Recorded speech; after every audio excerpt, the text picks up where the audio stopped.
មេធាវីតំណាងលោកអឹងឆៃគង់សូមជូនដំណឹងដល់លោកវ៉ាន់ប៊ុនឆនឲ្យទូទាត់ប្រាក់ថ្លៃដំឡើងជញ្ជាំងចល័តដែលនៅជំពាក់ចំនួន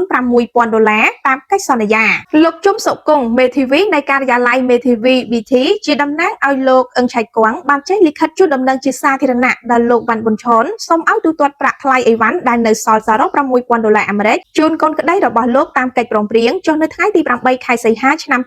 2024លិខិតជូនដំណឹងចុះនៅថ្ងៃទី10ខែមីនាឆ្នាំ2025បានបញ្ជាក់ថាកាលពីថ្ងៃទី7ខែសីហាឆ្នាំ2024និងថ្ងៃទី24ខែកញ្ញាឆ្នាំ2024លោកវ៉ាន់ប៊ុនឆនបានទិញអីវ៉ាន់ដើម្បីដំឡើងជញ្ជាំងចល័តពីកូនក្តីរបស់លោកឈ្មោះអឹងឆៃគង់សរុបជាទឹកប្រាក់សរុបចំនួន$27,000ដោយលើកទី1ក្នុងទឹកប្រាក់$17,000និងលើកទី2ចំនួន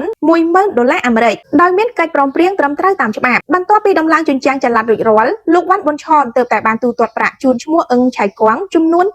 $21,000ដោយនៅខ្វះចំនួន$6,000អាមេរិកទៀតលិខិតជូនដំណឹងរបស់លោកមេធាវីជុំសុគង្គបានបន្ថែមថារហូតមកដល់ពេលនេះមានរយៈពេល3ខែមកហើយដែលលោកវ៉ាន់ប៊ុនឆនពុំបានបង់ប្រាក់ផ្ដាច់ថ្លៃអីវ៉ាន់ចំនួន$6,000ជូនកូនក្តីរបស់លោកដូច្នេះសូមលោកវ៉ាន់ប៊ុនឆនមេត្តាទូទាត់ប្រាក់ជូនកូនក្តីលោកក្នុងរយៈពេល2សប្តាហ៍គិតចាប់ពីថ្ងៃជូនដំណឹងនេះដើម្បីជៀសវាងពីការកើតវិវាទទៅថ្ងៃក្រោយក្នុងករណីលោកវ៉ាន់ប៊ុនឆនមិនព្រមទូទាត់ប្រាក់ជូនកូនក្តីលោកតាមកិច្ចសន្យាព្រមព្រៀងនិងសេចក្តីជូនដំណឹងនោះទេកូនក្តីរបស់លោកនឹងចាត់វិធានការទៅតាមផ្លូវច្បាប់